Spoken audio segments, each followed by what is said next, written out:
أعوذ بالله السميع العليم من الشيطان اللعين الرجيم. بسم الله الرحمن الرحيم.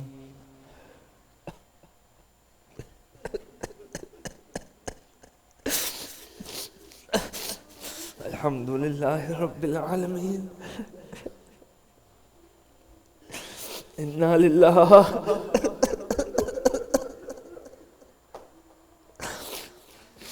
إنا لله وإنا إليه راجعون.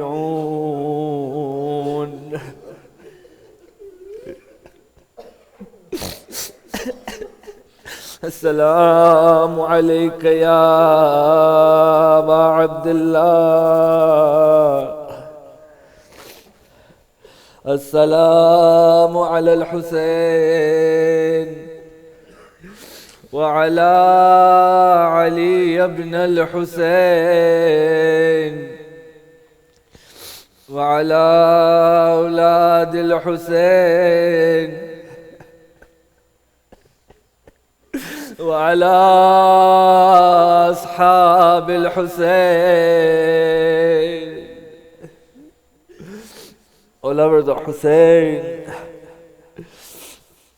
When we have a death in the family, or when we have a death in the community, we go to that house and we offer them our condolences.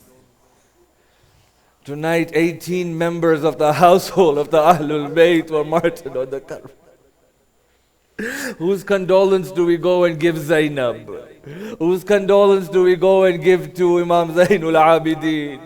Do we give the condolence of Aoun and Muhammad? Or do we give the condolences of Qasim? Or do we give the condolences of Abbas? Or do we give the condolences of Aba Abdullah? We are exhausted today from merely recalling and retelling the story of the plains of Karbala. I want you to imagine the exhaustion that must have been felt by Sayyidah Zainab alayha salam. How tired they must have been. How full of fear the children must have been. I wish we could say that once the massacre ended, it ended for the family. But the bala and the musibah was just continuing. This is indeed a night of great grief upon the Ahlul Bayt alayhimus salam. For the bala just kept on continuing. It is said that as soon as Aba Abdullah alayhi salam's body lay on the fields of Karbala, one by one the enemies came and began to loot the body of Imam al-Hussein.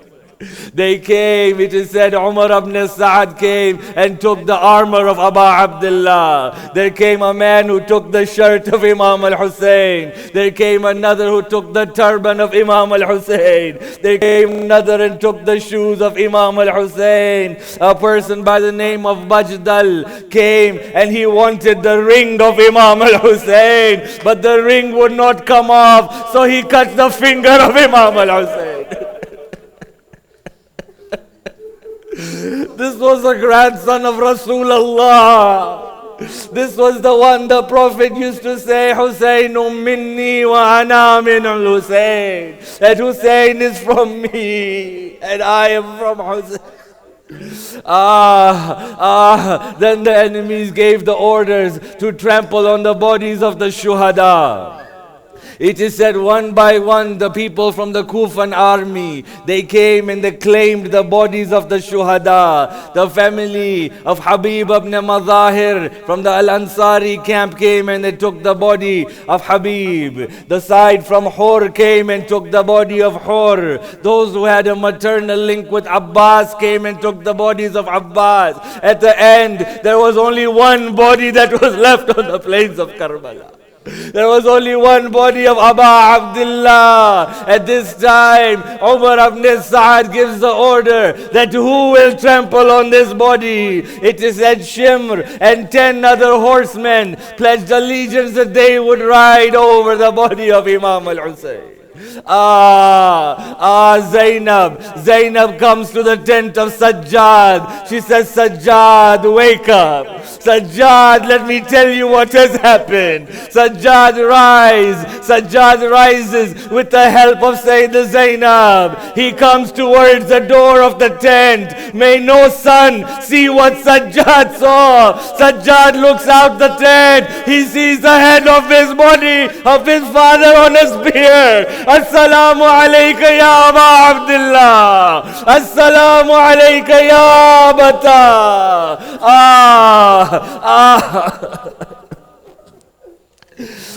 My brothers and sisters, we wish we could say that that was going to be it. But at this time, Umar ibn Sa'ad gives the order that go and burn the tents of the women of the Ahlul Bayt. It is said that before these mal'oon began to burn the tent, they came and they began to loot at the tents. They began to rob the women and the children. Whatever prized possession that they could take, they took with them. Some took the niqab of the family of the Prophet from their head. Some took other possessions. There was one mal'oon who saw a 3-year-old girl with earrings. He came and he snatched those earrings from her.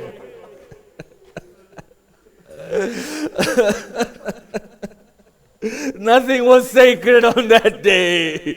Nothing was sacred. Even the blood of Rasulullah on that day was not sacred.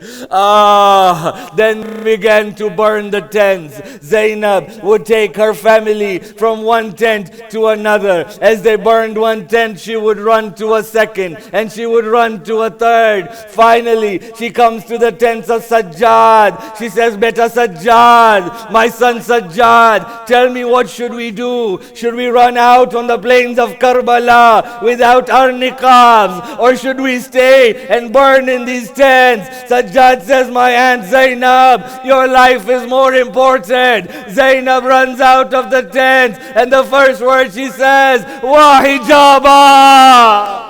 Wa musibata! What has befallen on this household? It is reported by historians that as the children were running out from one burning tent to another, there was a young girl whose hijab got caught on fire. She didn't realize that she was dragging fire everywhere she went.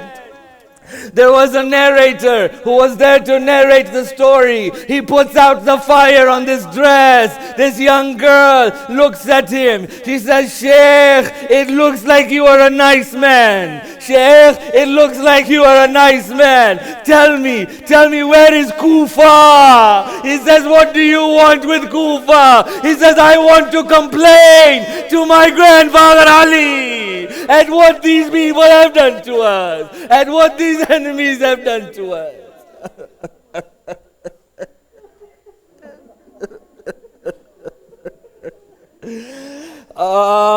Night finally falls on the day of Ashura. It is now the night of Sham-e Ghariba. My brothers and sisters, the enemies, it is said, finally retreated at this time, which allowed opportunity for Zainab, Kulthum, to make sure that the family was all together. They begin to count the children one by one. They find that there is one child that is missing. They begin to look for Sakina everywhere. It is said Zainab alayha salam went towards the Maidan, went towards the battlefield. She came to the body of Ali al-Akbar. She says, my son Ali, have you seen your sister Sakina? But there was no reply. She continues to walk towards the battlefield, crying out the name of Sakina. Finally, she sees a body without a head. Says, Zainab, quiet down, Zainab. Zainab, do not raise your voice, for Sakina has finally fallen asleep.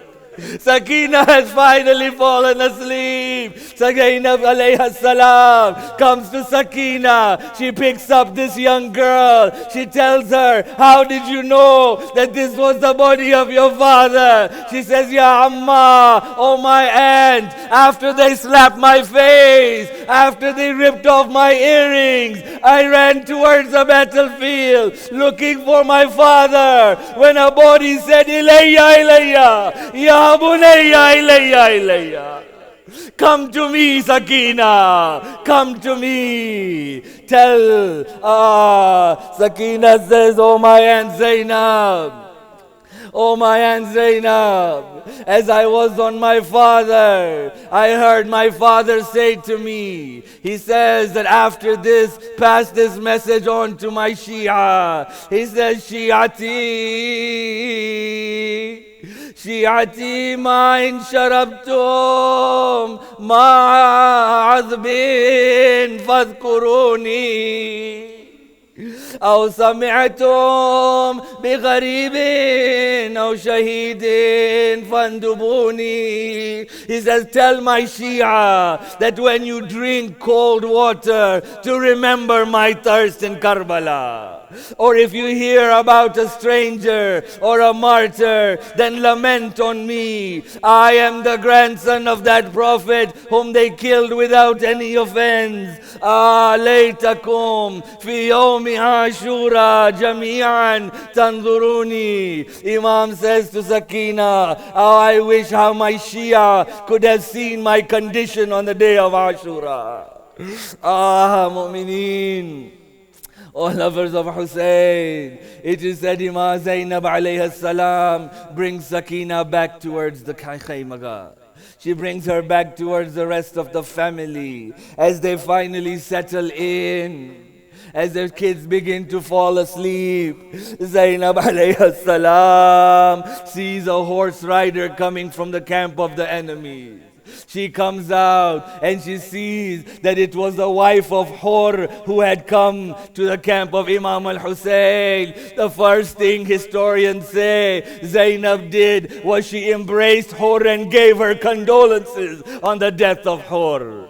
This was the akhlaq of Zainab alayhi salam. But my heart tells me that if the wife of Hur wanted to give condolences, whose condolences would she give to Zainab? Which members of the Ahlul Bayt, whose condolences would she give to Zainab? The wife of Hur, it is reported, has brought water with her for the family. Finally, after 3 days without water, they finally bring water to the camp of Imam al-Hussein. It is said Zainab began to wake up the young children. She says, water has come, water has come. When she wakes up Sakina, some say that when she heard that water has come, she says, oh Zainab, my aunt, has my Chacha Abbas come back? Has my Uncle Abbas come back with water? This was the turmoil and condition of the family and the kids, my brothers and sisters.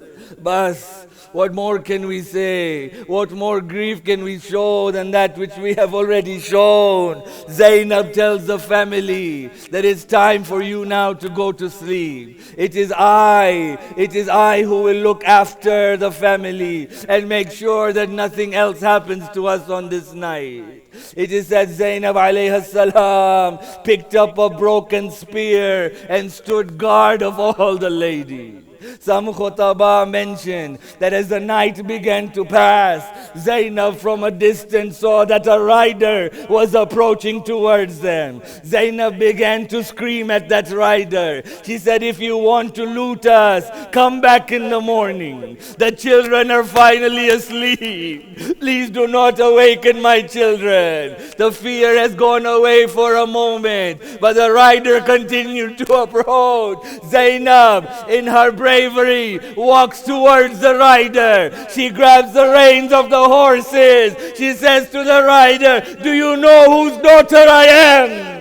Do you know whose daughter I am? I am the daughter of Haydar Karrar.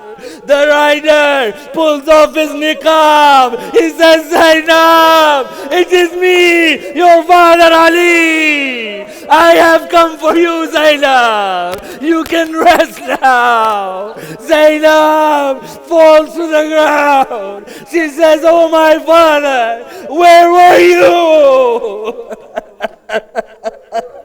Where were you when Hussein had to take up the body of Ali al-Akbar? Where were you when Hussein had to go to the Furat to get Ali, to get Ammar? Where were you when they were removing our niqab? But it is that Zainab on this night finally fell asleep on this night. When Zainab alayhi salam fell asleep, in her dreams, she again saw that Sakina was missing. Sakina was missing, so she instinctively in her dreams went towards the body of Imam al-Hussein, but she was not to be found there. She continued to walk on the plains of Karbala looking for Sakina. Finally, she saw an elderly lady with a black chadar and a niqab. She comes to this lady and she sees that she is holding Sakina and rocking her to sleep. Zainab says, thank you, ya lady. Thank you, my aunt, for looking after Sakina. May Allah reward you. I will tell my mother, Fatima, to pray for you. The lady removes her niqab. She says, Zainab, I am your mother, Fatima. I have been with you this entire time, Zainab. You are not alone. Fatima.